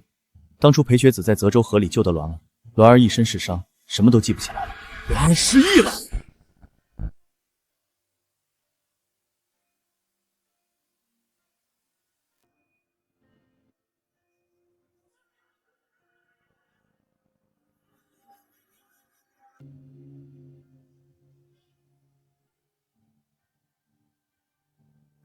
皇上放心，待栾儿生产后，本王会替她施针治好颅内淤堵，帮助她恢复记忆。不过在此之前，栾儿暂时不宜回宫。就依皇兄所言，一切以栾儿的安全为重。当年导致栾儿失踪的幕后黑手尚未浮出水面，贸然将栾儿接回宫中，恐遭人暗算。皇上明智，不过眼前还有一件急事要解决。本王刚得到消息，栾儿婆媳因为经营画本被人构陷，已被京兆尹派人捉拿入狱。什么？竟敢动朕的栾儿，简直找死！不过救出栾儿婆媳一事，不宜打草惊蛇。且看着，明日早朝还有一场大戏要唱，定让那构陷栾儿之人无所遁形。好，朕倒要看看是何人如此大胆。兰兰，兰兰，沈神医，我娘她怎么样了？并无大碍，只是在狱中受了惊吓，又染了风寒，有些高热。都怪我，婆母是为了护着我才生病的，不怪你，都怪我，是我连累了你们所有人。若不是魏锦堂的画本替我撑腰，老夫人和栾兰也不会被将军府盯上，都怪我。别争了，你们都没错。娘，你醒了。娘，你醒了。现在是什么情况？我们怎么从牢里出来的？栾兰没事吧？秦夫人放心，舒恒求得张太傅相助，如今你们都安全了。微曹堂蒙冤一事，张太傅明日早朝也会上奏皇上。事情闹得这么大吗？还惊动了皇上。罢了，也好，这样栾乱才能尽快和皇上相认。有劳沈神医。秦夫人不必多礼，你身子虚弱，早些休息。我明日还有要事在身，先行告退了。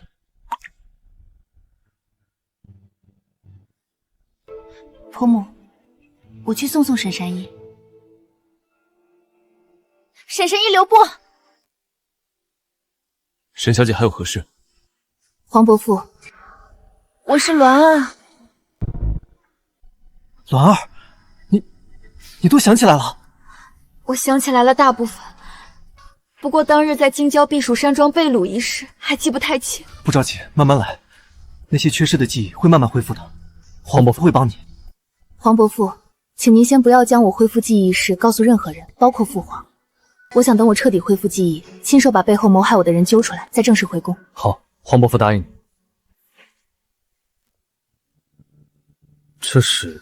这就是婆母画本中所写能亩产上千斤的土豆，林家的商队刚从外地运来。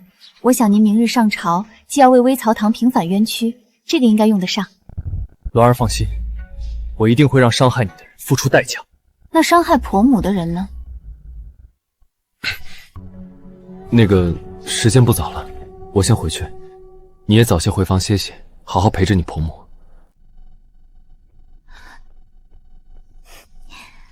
朕近日收到不少弹劾微甲堂的折子，不知道关于微血堂画本鼓励女子休夫是否有损朝纲一事，众爱卿有何见解？陛下，臣以为此等言论有损朝纲，乱我朝根基。家中小女自看得画本以来，与小婿起了口角，便一怒之下回到娘家嚷嚷着休夫，都是画本做了不好的示范。陛下，周大人所言，臣不敢苟同。据臣所知，周大人之婿品行不端，养外室，此周大人女儿才回娘家嚷嚷着要和离，结果到了周大人口中，倒成了画本的错，这是什么道理？臣复议，自家的事情都理不清，本官怀疑周大人是否有为百姓做主，是否有为陛下效力的才能。陛下，关于微学堂一事，京兆府昨日已有动作，不如问问杨夫人查得如何了？依爱卿所言，宣杨府尹觐见。臣京兆府尹见过皇帝陛下。完了完了，这下彻底完了。梁府尹，听闻你今日派人将微教堂的掌柜与画本作者抓了起来。张太傅，这是龙威将军府下的令，我也没办法。属下京兆府尹参见摄政王殿下。摄政王有令，他们并无过错，即刻放人。是，属下立马安排人将他们放出来。陛下，下官已查明，有人举报东市微澡堂画本鼓吹修复坏朝纲一事，纯属无稽之谈。此事并非下官本意，下官是也接到龙威大将军的手前副尹举报，这才查封了微小堂。陛下，臣并未下令。陛下，据臣调查，前副将买通劳族在大狱内安插了杀手，欲取微草堂掌柜性命，性质十分恶劣，恳请陛下将草菅人命的前副将捉命归案。准了，前副将买通劳族与草菅人命一案交由大理寺审理，龙威大将军御下不严，罚俸1月。臣遵旨，谢陛下教诲。禀陛下，老臣认为微草堂不仅无罪，反而与江山社稷有功。微草堂画本中记载着一种名为土豆的作物，据说可亩产上千斤。若是能寻得此物，何愁云州旱灾粮食之忧啊！无知小儿尚知耳听为虚，眼见为实。太傅大人竟将画本胡编乱造之事当真，莫不是老糊涂了？周大人说谁老？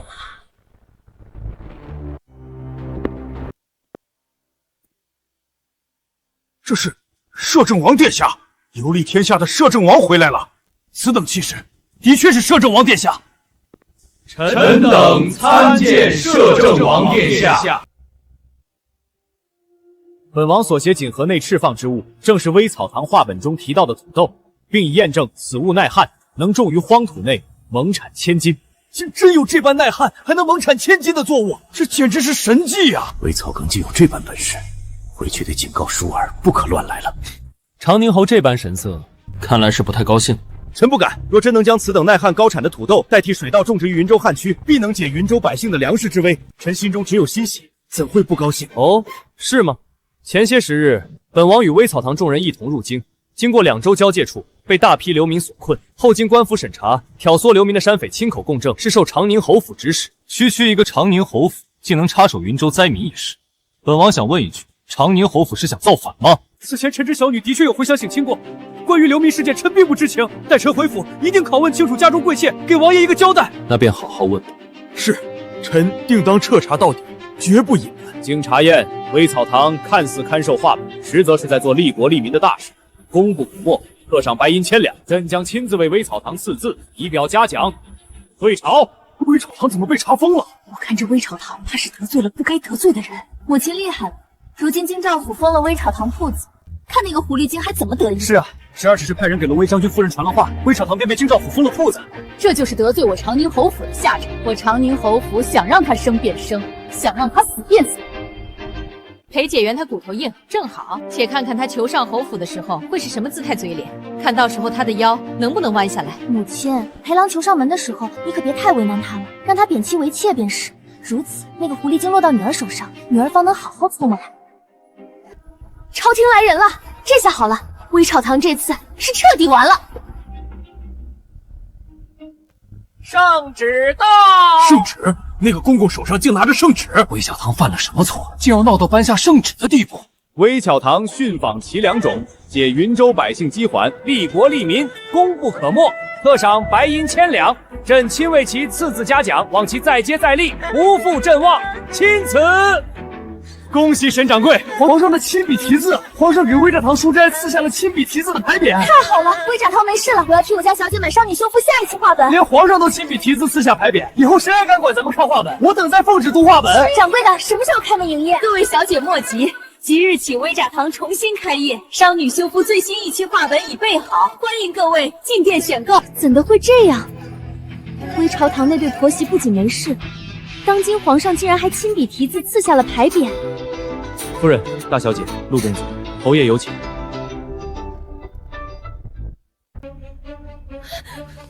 爹，舒儿是冤枉的。冤枉？你倒是说说，是冤枉了你不顾廉耻，深夜摸进驿馆裴解元的屋内，还是冤枉了你与他们勾结，派人买通山匪，混进云州灾民之中，蓄意取人性命？蠢货！舒儿，我的舒儿，你怎么样？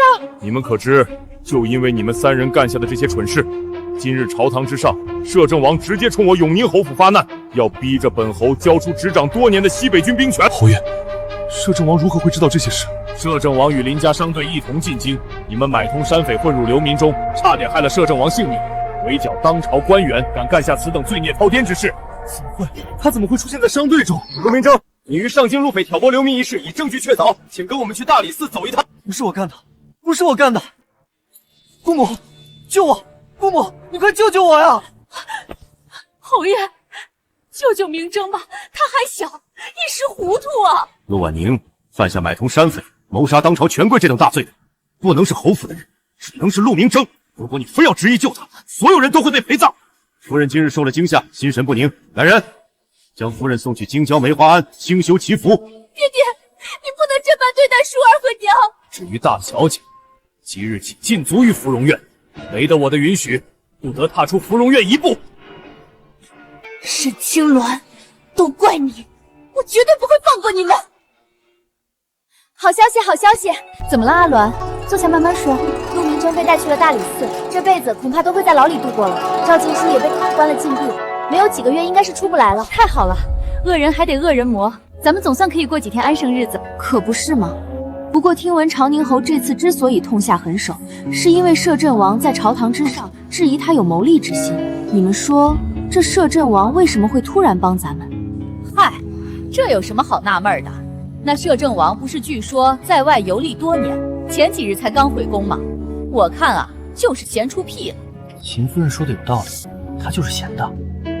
老夫人，这是何物？今日请各位过来，是有要事商议。这是我新研发的菜品，名为秦德器全家桶。全家桶？娘，这名字也太粗俗了。逆子，你懂个屁！快尝尝，保证你们吃了还想吃。外酥里嫩，太爽口了，可不是吗？不过听闻长宁侯这次之所以痛下狠手，是因为摄政王在朝堂之上质疑他有谋利之心。你们说，沈神医，这摄政……快尝尝，这杯名为肥窄快乐水，喝起来别有一番滋味。这黑色的水，竟像是在嘴里跳舞一般，属实新奇。娘，就您这手艺，要是把这些吃食卖出去，肯定能火遍京城。我今日叫你们来，就是为了这事。归草堂的生意如今蒸蒸日上，不用担心，所以我决定咱们开启第二方案，开酒。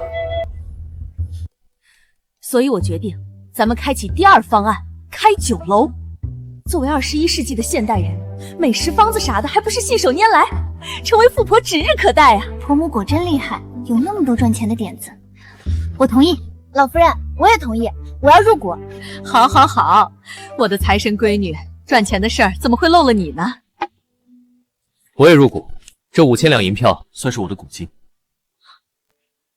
沈神医，你竟然有这么多钱！家中长辈留了些家底，在那儿放着也是放着，不如拿来跟你一并开酒楼当入股钱，让钱生钱。谁说当大夫不挣钱的？你可还记得，你出500两银子雇我一同上京，由此可知，当大夫遇到好主顾，钱银来得快。哪壶不开提哪壶。好了好了，今日天色也不早了，今夜大家就留宿裴府，咱们好好合计开酒楼的细节，争取早日把酒楼开起来。鸾鸾，今日老夫人宣布开酒楼，大家都甚是高兴，但有一事，我认为还是有必要告知于你。阿郎，你说的可是将军府一事？听将军府的人说，我那前公公龙威将军得知前副将在狱中买凶杀人后，回府就想找跟前副将有过联系的管家问话，却发现管家溺死在了府内小池塘。这么巧，是谁想要杀人灭口？依我看，多半是我那前婆母。可我实在想不通，他恨极了我让将军府声名扫地，要害人也该是冲着我来，怎么反倒他如此安排了前副主要取你和老夫人性命？鸾鸾，此事会不会跟裴公子有关？我听闻当日你与老夫人被喊去京兆府问话，裴公子曾去过一趟龙威将军府，还吐血倒在了将军府内。当日你与老夫人被喊去京兆府问话，裴公子曾去过一趟龙威将军府，还吐血倒在了将军府门口。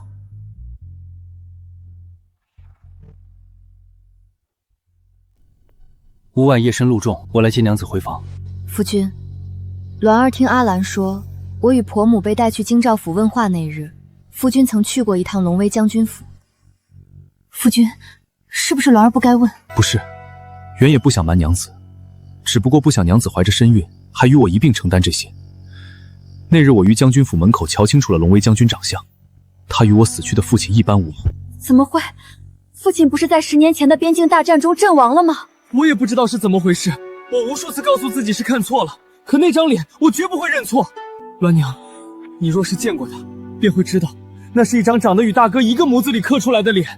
从前父亲是那般疼我，如今他不止背弃我娘，还让府中下人拿言语羞辱我。他要断我青云路，只为了掩盖他抛妻另娶的事实。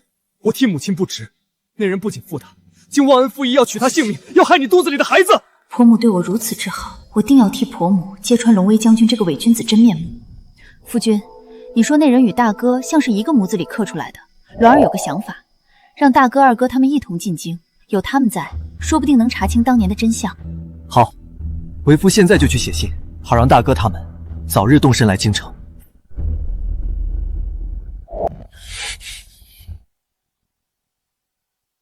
墨痕，王爷有何吩咐？从今日起，盯紧龙威将军府。是。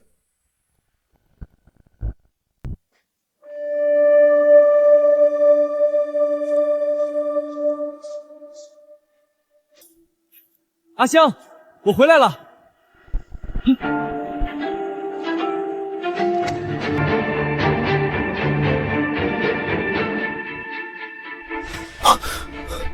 那个女人是谁？为何会出现在我的梦里？夫君可是做噩梦了？许是前些日子管家突然溺水身亡一事，扰得我心神不宁，才会做此噩梦。是啊，管家死得蹊跷，也难怪夫君心绪不宁。我去为夫君沏一壶安神茶。裴景云送来拜帖之人，是阿香故意瞒着我，吩咐管家将人赶走。难道微草堂一事与阿香有关？微草堂那边可有动静？夫人料事如神，裴叔恒连夜写了书信寄回泽州，准备将裴家老大老二一家全都接到京城来。不好，裴家老大与将军长得一模一样，若是碰上面，一切都完了。你现在立刻派人快马赶去泽州，无论用什么办法，都不能让他们踏入京城半步。是。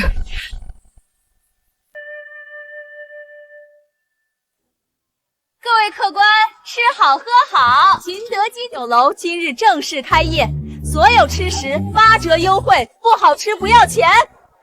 老板，我要一份招牌全家桶。我要一杯肥宅快乐水。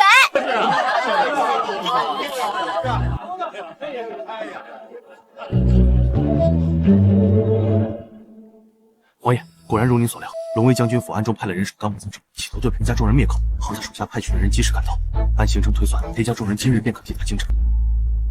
看来京城马上要热闹。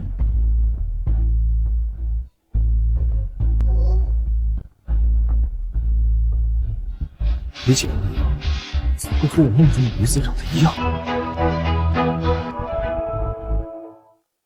我的乖乖，这才一上午，流水就比微草堂3天的收入还多。娘，您先别忙着算账了，快看看谁来了。娘，老大、老二，还有我的好儿媳妇，你们怎么来了？娘，我们想你了呗。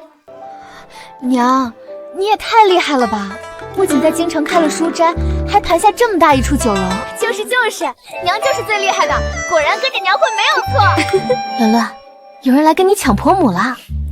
婆母本就是全天下最好的婆母，大家都喜欢她也是应该的。我的天，世上怎会有长得如此相似的人？这位公子与龙威大将军简直像是一个模子里刻出来的。是啊，太像了。这位公子莫非是龙威将军流落在外的儿子？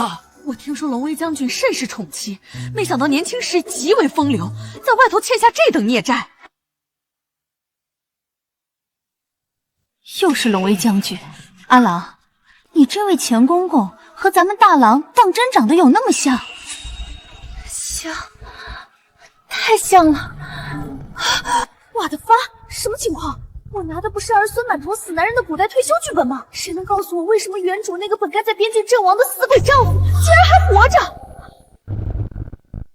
谁能告诉我为什么原主那个本该在边境阵亡的死鬼丈夫竟然还活着？这位公子看着甚是眼熟，本将军像是在何处见过一般。是父亲的声音。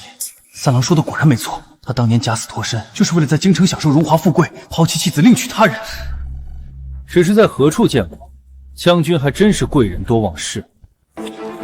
是京城的荣华富贵让将军忘记了你与我在何处见过，还是京城的荣华富贵让将军忘记了一个叫秦桂香女人，忘记了她膝下所出的几个儿女？秦桂香是他母亲的名字吗？这究竟是怎么回事？看什么看？我们活着到了京城，你很失望吧，龙威将军？二郎，你说的这话是什么意思？什么死在半路上？娘，我们在上京的路上遇到了一帮训练有素的黑衣人，他们出手狠辣，分明是想置我们于死地。多亏沈神医派人暗中接应，不然我们4人早就死无全尸，再也见不到您了。抛弃妻子还不够，竟想赶尽杀绝，好一个忘恩负义的狗男人！什么黑衣人？我从未派人去害过你们。还想狡辩？还不快滚！我打死你这个忘恩负义的狗男人！滚出去！滚出去！让他得知真相，果然会很伤心。完了，黄伯父的情敌出现了。不对，不对！这个时候，我这个得知真相无法承受打击的母亲，伤心欲绝之际，应当昏厥过去。脉象平稳有力，这是在装病。看来他也并不是那么在意那个负心汉。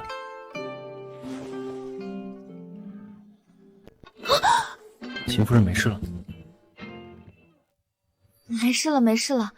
我这是气怒攻心导致的晕厥，休息一会儿就好了。鸾鸾他们呢？都怪你！说什么差点死在半路上，敢这么忤逆不孝，惹娘生气，这日子没法过了。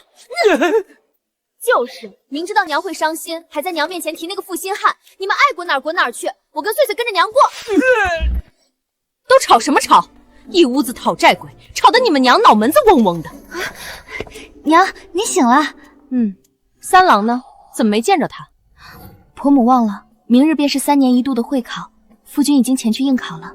差点忘了，裴书恒将在这次会考中拔得头筹，考中会员。这么好的机会，得借此机会多赚点钱。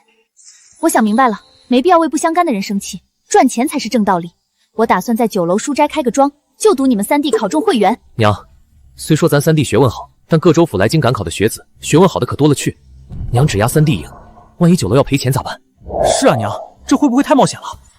你个呆子，赚钱有那么重要吗？只要能让娘不再念着那个负心汉，开心就行。娘说的对，冒险一次也没什么大不了的，咱们相信3弟，他一定能考中。鸾鸾，你怎么看？我没意见。家中生意，鸾儿以为该由婆母主持大局。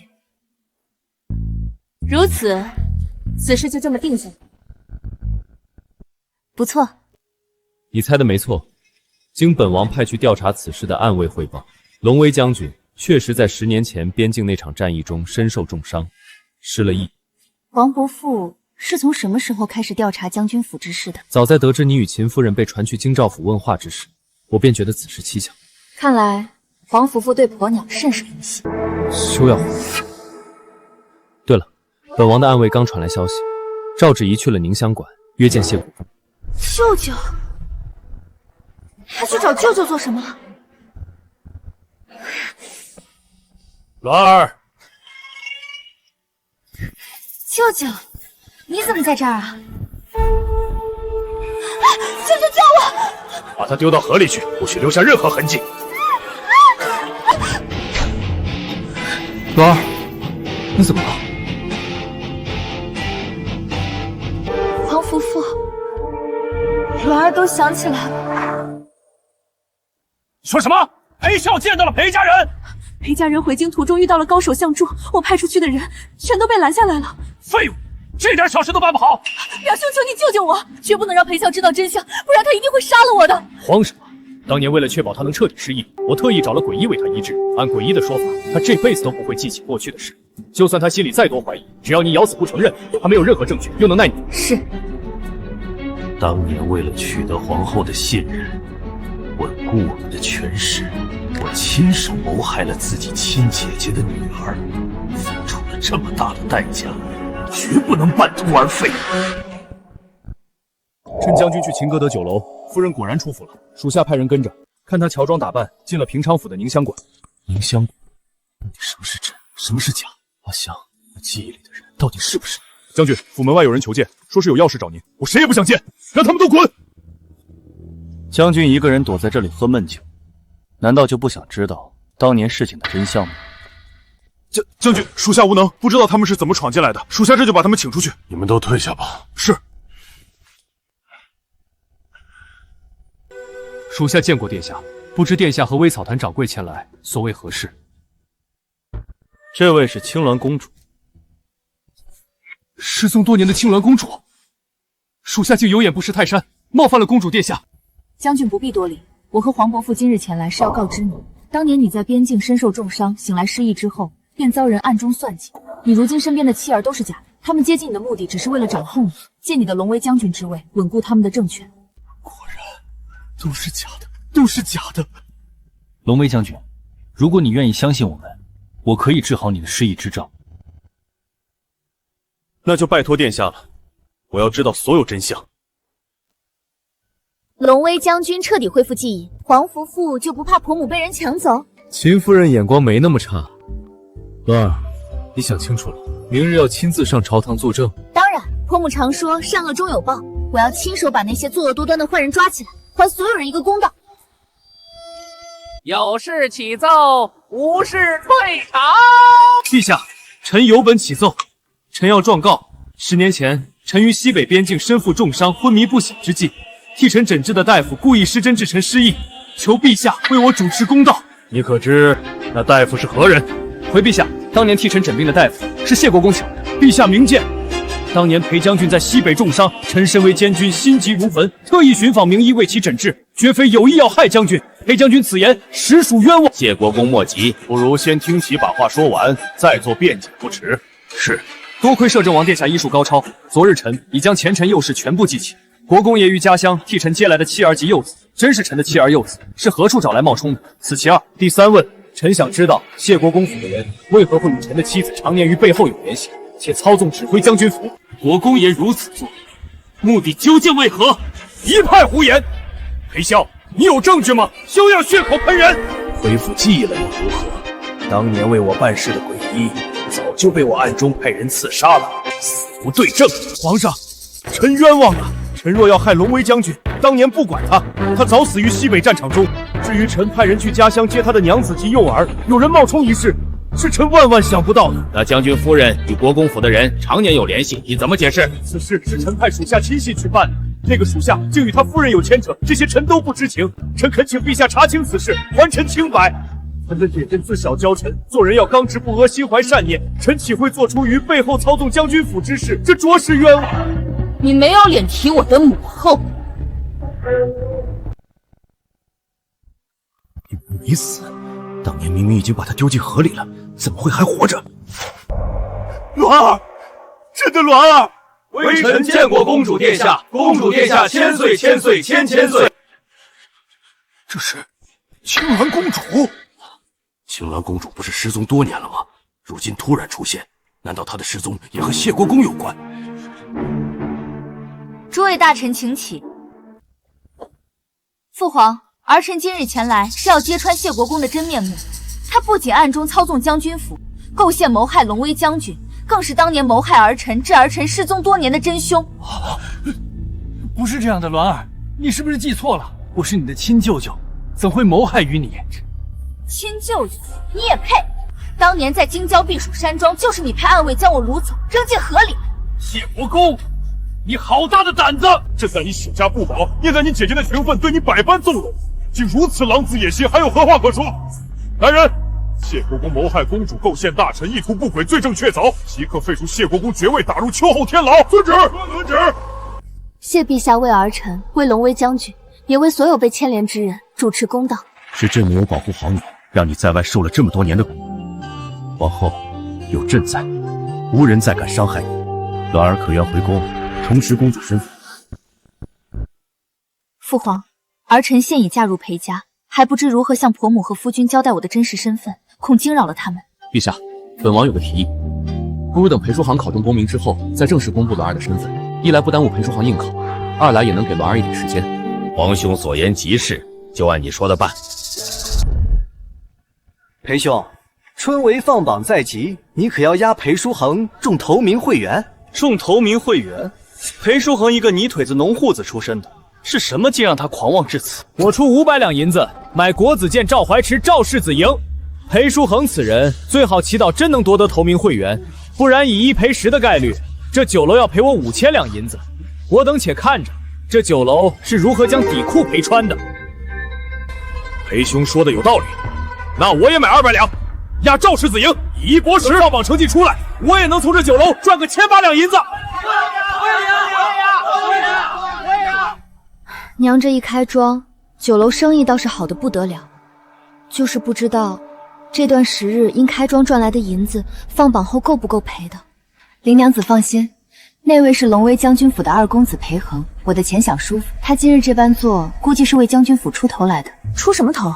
昨日将军府已经连夜归还了我所有裴家的嫁妆，想来他是替他哥不服气，今日便借着下注之时，来故意刁难咱们酒楼。中了！公子中了！公子中得了此次春闱贡士！恭喜裴兄，裴兄果然才高八斗，就中榜了。只是中了贡士，不曾夺得前头名次，这不算什么。快说，我考中了什么名次？你这书童磨磨蹭蹭的，快说啊！裴兄到底考了多少名？公子考中了123名，在榜尾。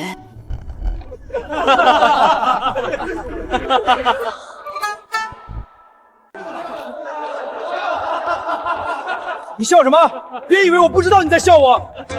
我告诉你，你也别得意，只要你没中头名会员，你们酒楼就得赔我们所有人下注的钱银，到时候看你们怎么收场。舒航，裴恒如此行径，太欺辱人了。无妨，一切等放榜再说。若是放榜成绩出来，舒恒不能夺得名次，自是该受这等风言风语。定是谢公子，谢公子上京赶考，就住在隔壁的仙客来，定是谢公子得中头名，官差来报喜了。裴兄说的对，必是谢公子高中了。走，咱们去瞧热闹，去跟官差给谢公子庆贺。裴叔恒、裴学子可在？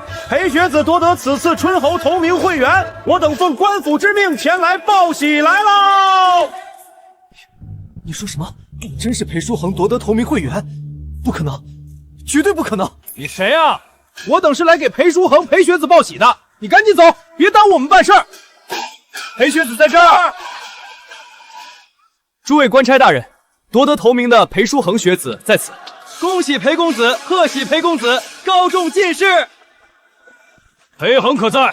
裴兄，瞧着像是御前禁军与大理寺来的官差，是不是将军府来给你撑腰的？在下裴恒，不知诸位找我何事？赵之仪与谢国公谋算龙威将军裴孝一案，因涉嫌假冒龙威将军之子，裴恒作为共犯，请随我们走一趟大理寺。什么意思？将军儿子是假冒的，你没听到吗？将军夫人和谢国公一起谋算龙威将军，这事大了。各位客官，今日我儿裴叔恒夺得春闱头名会员，酒楼今日暂停营业，还请各位客官明日请早，多谢各位体谅。恭喜裴公子，恭喜裴公子！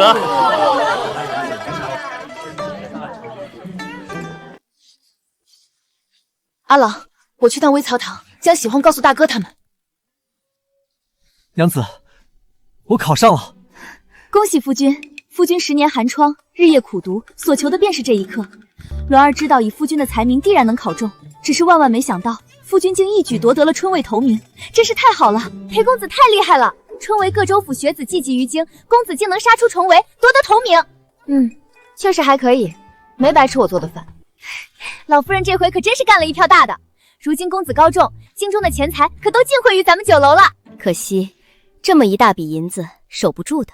如今京中多少权贵皇族都盯着咱们微草堂和酒楼，钱银来的容易，在某些人眼中，如同一头肥羊。老夫人说的对，是阿郎考虑不周。这笔钱银，我想分2部分来用，一是用来投入京城的试验田，从各个出海商家手中购得海外良种做研究，这是一部分钱银的样法。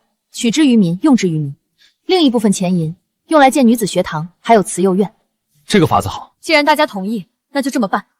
老夫人高义，让阿郎敬佩不已，还请老夫人算阿郎和林家一份。阿郎，眼下还有一件更重要的事需要你去做。从明天起，微曹堂推出新的画本子，你亲自盯着此事，务必让画本子在京中尽快传开。夫人是说状元郎被绑下捉婿，忘恩负义，抛弃元炊，只求荣华富贵的画本？没错，就是这本。会考过了就是殿试，裴书恒高中状元之日马上就要到了，为了避免绑下捉婿一事发生，还是要再敲打敲打这个逆子。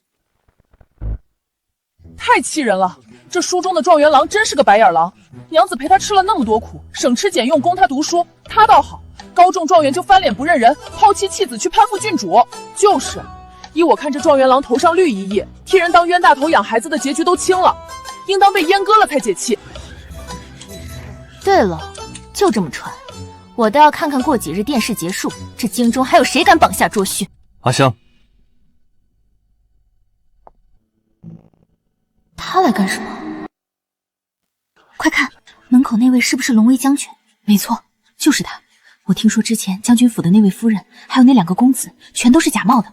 秦老夫人才是将军真正的原配夫人。你们猜，这龙威将军与秦夫人能否再续前缘？阿香，我们错过了10年，这10年我被人在背后算计，认贼作妻，我深知罪孽深重，你能原谅我吗？我猜8成能成。将军请移步内室。奇怪了，我与裴笑并无感情，怎么还会感到难受？罢了罢了，既然占了原主的身体，就替他了解了这段孽缘吧。赵芷怡跟他那2个儿子，最后会是什么下场？赵芷怡秋后问斩，他的2个儿子当时尚且前幼，对他做下的事情并不知情，陛下并未降罪。但你放心，他们以后与将军府再无关系。10年相处，承欢膝下，你真能做到对他们置之不理？他们的确对赵芷怡做下的事情不知情，但他们也占了恒儿3兄弟10年的富贵日子，我又如何能不心生芥蒂？裴笑，你我之间错过10年，早回不去了。我做不到，明知我的丈夫被人霸占10年，心中却无芥蒂，也做不到，因为你的缘故，赵芷怡差点要了我们一家的命。还有，你与赵芷怡那10年，当真没动过心？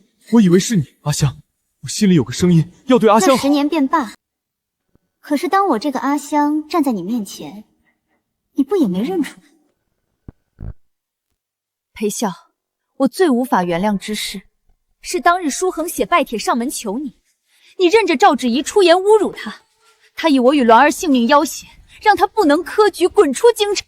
你可知为公书恒科举，我与大郎、二郎这些年是如何艰难，而你的赵芷茵却想断他前程，害裴家满门，这背后难道没有你的纵容？阿香，对不起。裴笑，我们回不去了。可是阿香，我不甘心，我是被人算计，我不是有意要忘记你。废话少说，裴将军，你我都是半截身子快入土的人，再纠缠下去没意思，请回吧。阿香，你别生气，我改日再上门。还改日上门？我都将话说得这么清楚明白了，他究竟有完没完啊？想知道什么进来就是，在门口毛毛碎碎。老夫人，我跟鸾鸾以为你拒绝得很对，你受了这么多年的苦，裴家日子越过越好，凭什么他一句忘了，像是什么也没发生过？就算老夫人你要答应他，也得先让他焦头烂额，重新哄回你去，不能这么轻易答应。男人只会影响我们女人赚钱干事业的速度，有则锦上添花，没有也不影响什么。婆母这是什么意思？复合还是不复合？我黄伯父到底还有没有机会啊？老夫人，将军府又来人了。啥？还带去而复返的？老夫人不是裴将军，是将军府的林硕公子来找林小姐，他跪在咱们微节堂门口，说要求得林娘子原谅，若是林娘子不依，他就长跪不起。阿郎，求你原谅我，以前是我糊涂，只要你能原谅我，让我做什么都愿意。阿郎，求你原谅我。阿郎，求你原谅我。裴小将军这是被刺激疯了吗？他跪在微曲堂门口做什么？不能称他为裴小将军，你们还不知道吧？他因冒充将军府公子一事，已被朝廷剥去官职，如今是白身。说起来也可怜，并非他要冒充，他当年对此事并不知情。他有什么可怜的？算计娶了泽州首富之女琳琅，又嫌弃人家是商户之女，转头将人休弃了，另娶新欢，现在倒有脸来求复合？呸！世上怎会有如此厚颜无耻之人？阿郎，裴小将军此事何意？微茶堂开门做生意，你闹的哪一出？阿郎，我来求你原谅，从前是我错了，不该听信顾柔花言巧语。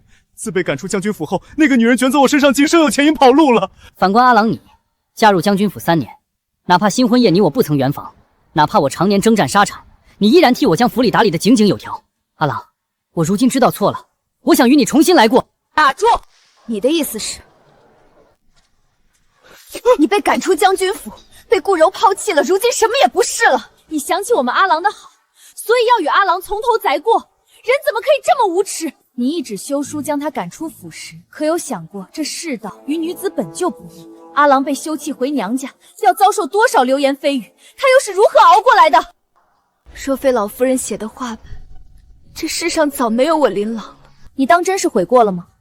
我看未必，你不过是走投无路了，又想起了我们阿郎这个钱袋子的好处。你当初还是裴小将军时，我们阿郎都不愿与你这等伪君子虚以为除，宁愿被休也要摆脱将军府。如今你一无所有，凭什么以为你假惺惺跪于微茶堂前表演，就能逼迫他就范？原来他不是诚心悔过，是想逼迫林小姐就范。嘿，亏我先前还有几分可怜他，差点着了他的道。阿郎，你别他妈挑拨离间，你信我，我是诚心悔过。裴硕，我林王在你眼里，当真如此傻吗？什么？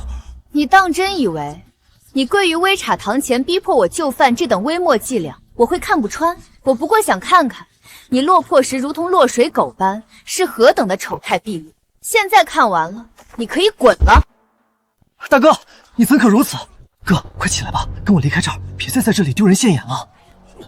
林小姐莫怪，我哥他受了打击，如今已是神志不清，才会做下此等逾矩之事。我这就将人带走，绝不让他再前来叨扰。兰兰，小心！拿下他们！是，都是你们微茶堂出的那些破话本，毁了将军府，毁了我的一切，你们都该死！把他们带去光府，严加审讯，依法处置。是。兰兰，你没事吧？有没有吓到？婆母，我没事。沈小姐即将临盆，今日最好安心在府中静养，尽量不要出门，以免再遇到此类危险。我知道了，多谢沈神医提醒。夫人呼气，吸气，再使劲儿，孩子就快出来了，再坚持一下。都怪我，都怪我！若不是今日游街耽搁了时间，鸾鸾也不会突然发动，我真该一直守在他身边的。三郎，莫慌，鸾鸾性子坚韧，定会平安无事的。鸾鸾一定要平安啊！求求老天，一定要母子平安！不好了，夫人胎位不正，孩子卡在里面出不来，再这样下去，夫人和孩子都有危险啊！我实在无能为力了，怎么会这样？陛下驾到！参见皇上，吾皇万岁万岁万万岁！免礼免礼，鸾儿怎么样了？快，御医立刻进去诊治。遵旨。皇上怎么来了？难道他已经知道鸾鸾就是失踪多年的公主？恭喜陛下，贺喜陛下！青鸾公主平安诞下一名小郡主，母女平安。太好了，太好了，鸾鸾平安了。青鸾公主，鸾鸾她是当朝公主。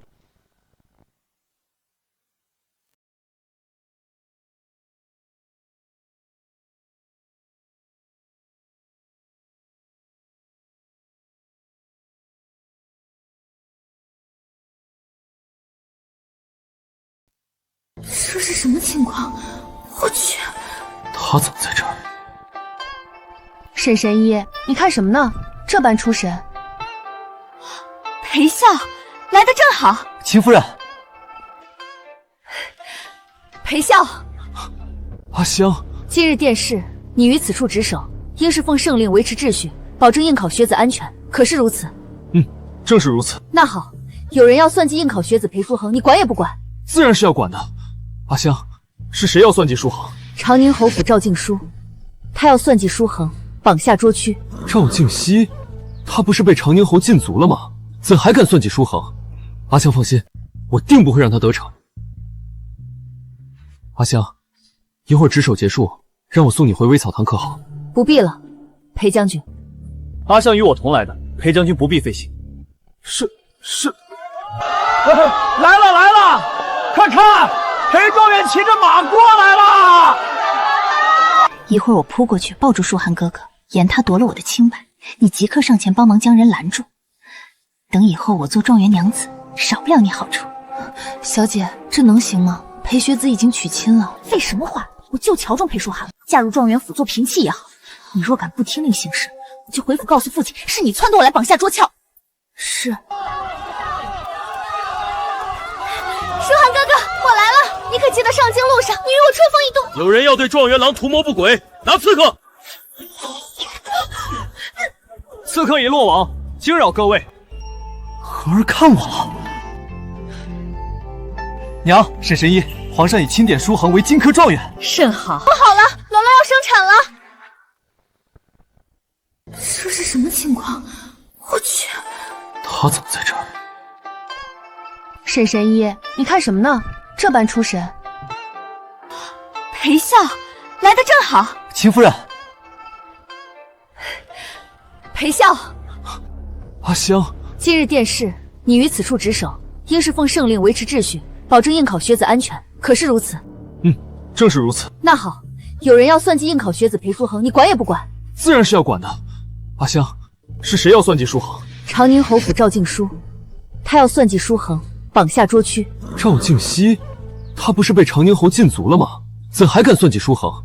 阿香放心，我定不会让他得逞。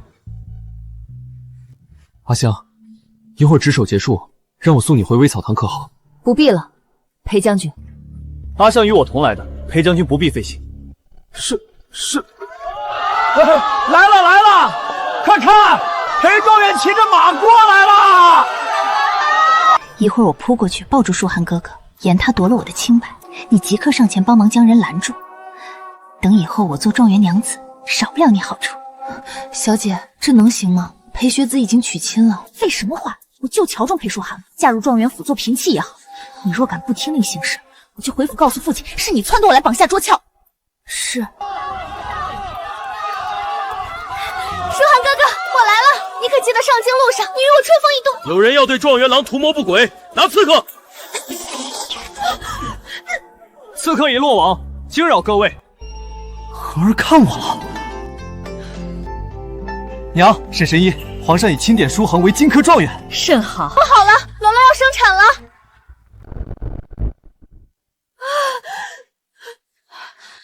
夫人呼气，吸气，再使劲儿，孩子就快出来了，再坚持一下。都怪我！若不是今日游街耽搁了时间，鸾鸾也不会突然发动，我真该一直守在他身边的。三郎，莫慌，鸾鸾性子坚韧，定会平安无事的。鸾鸾一定要平安啊！求求老天，一定要母子平安！